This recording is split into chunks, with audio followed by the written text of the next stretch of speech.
Hi friend, welcome to Kavita Sahiti YouTube channel. Friend, ಇವತ್ತು ನಾನು ಅಕ್ಕಿ ರೊಟ್ಟಿ ಬೀಟ್ರೋಟ್ ಪಲ್ಯ ಮಾಡ್ಕೊಂಡಿದ್ದೀನಿ. ಬೀಟ್ರೋಟನ್ನ ತುರ್ಕೊಂಡಿದ್ದೀನಿ, ಅದಕ್ಕೆ ಅವರೇ ಬೇಳೆನ ಆ್ಯಡ್ ಮಾಡ್ತಾಯಿದ್ದೀನಿ. ತುರ್ಕೊಂಡಿರೋ ಬೀಟ್ರೋಟು, ಒಂದು ಈರುಳ್ಳಿ, 4 ಹಸಿಮೆಣಸಿನ್ಕಾಯಿ ಹೆಚ್ಕೊಂಡಿದ್ದೀನಿ. ಇದನ್ನು ಒಂದು ಸಣ್ಣದು ಕುಕ್ಕರ್ ಒಲೆ ಮೇಲೆ ಇಟ್ಕೊಂಡು ಎಣ್ಣೆ ಹಾಕಿ ಅದಕ್ಕೆ ಕಡಲೆಬೇಳೆ, ಸಾಸಿವೆ, ಜೀರಿಗೆ, ಕರ್ಬೇವಿನ ಸೊಪ್ಪು, ಸ್ವಲ್ಪ ಈರುಳ್ಳಿ, ಹಸಿಮೆಣಸಿನ್ಕಾಯಿ ಹಾಕಿ 5 ನಿಮಿಷ ಬಾಡಿಸ್ಕೊಳ್ತಾ ಇದ್ದೀನಿ.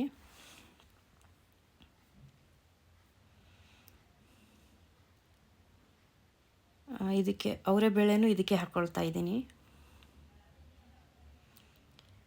ಪಾತ್ರೆಯಲ್ಲೇ ಮಾಡ್ಬೋದು ತುರಿದಿರೋ ಬೀಟ್ರೋಟ್ ಪಲ್ಯನ. ನಾನು ಅವರೇ ಬೇಳೆ ಹಾಕ್ಕೊಂಡಿರೋದ್ರಿಂದ ಕುಕ್ಕರಲ್ಲಿ 1-2-3 ವಿಷಲ್ ಹಾಕ್ತೀನಿ. ಬೀಟ್ರೋಟ್ ಹಾಕ್ತಾಯಿದ್ದೀನಿ ತುರಿದಿರೋದು. ಇದು ಆರೋಗ್ಯಕ್ಕೆ ಒಳ್ಳೆಯದು ತುಂಬ, ಮತ್ತು ಅಕ್ಕಿ ರೊಟ್ಟಿಗೂ ಟೇಸ್ಟ್ ಚೆನ್ನಾಗಿರುತ್ತೆ. ಹಂಗಾಗಿ ಇದನ್ನು ಮಾಡ್ಕೊಳ್ತಾ ಇದ್ದೀನಿ. ಸ್ವಲ್ಪ ಅರ್ಧ ಲೋಟ ನೀರು ಹಾಕ್ತಾಯಿದ್ದೀನಿ. ಅರಿಶಿನ ಪುಡಿ, ಗರಂ ಮಸಾಲ ಹಾಕಿ, ಸ್ವಲ್ಪ ಉಪ್ಪು, ರುಚಿಗೆ ತಕ್ಕಷ್ಟು ಉಪ್ಪು, ಒಂದು ಅರ್ಧ ಲೋಟ ನೀರು ಹಾಕಿ ಮುಚ್ಚಿ ಒಲೆ ಮೇಲೆ ಇಡ್ತಾಯಿದ್ದೀನಿ. 2 ವಿಷಲ್ ಬಂದರೆ ಸಾಕು. ಅವರೇ ಬೇಳೆ ಇದೆಯಲ್ಲ, ಹಂಗಾಗಿ ಅವರೇ ಬೇಳೆ ಇಲ್ಲ ಅಂದರೆ 1 ವಿಷಲ್ ಸಾಕು. ಮತ್ತು ಅಕ್ಕಿ ರೊಟ್ಟಿ ಮಾಡ್ಕೊಳ್ತೀನಿ. ಅಕ್ಕಿ ಹಿಟ್ಟನ್ನು ಕಲಸಿಟ್ಕೊಂಡಿದ್ದೀನಿ. 1 ಬೌಲು ನೀರಿಗೆ ಒಂದು ಸ್ವಲ್ಪ ಅನ್ನ, ಅರ್ಧ ಬೌಲು ಅಕ್ಕಿ ಹಿಟ್ಟು ಹಾಕಿ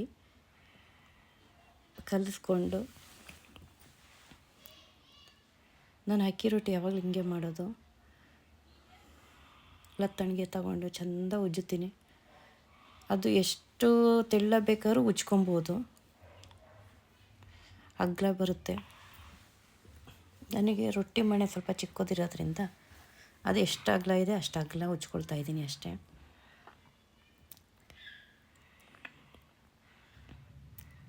ನೋಡಿ ಫ್ರೆಂಡ್, ಹೆಂಗೆ ಅದು ಅಂಟೋದು ಇಲ್ಲ, ಹರಿಯೋದೂ ಇಲ್ಲ. ಅಷ್ಟು ನೀಟಾಗಿ ನಾವು ಹೆಂಗೆ ಲಟ್ಟಿಸ್ತಾ ಇದ್ದೀವಿ ಆ ಥರ ರೌಂಡು ಬರ್ತಾಯಿದೆ.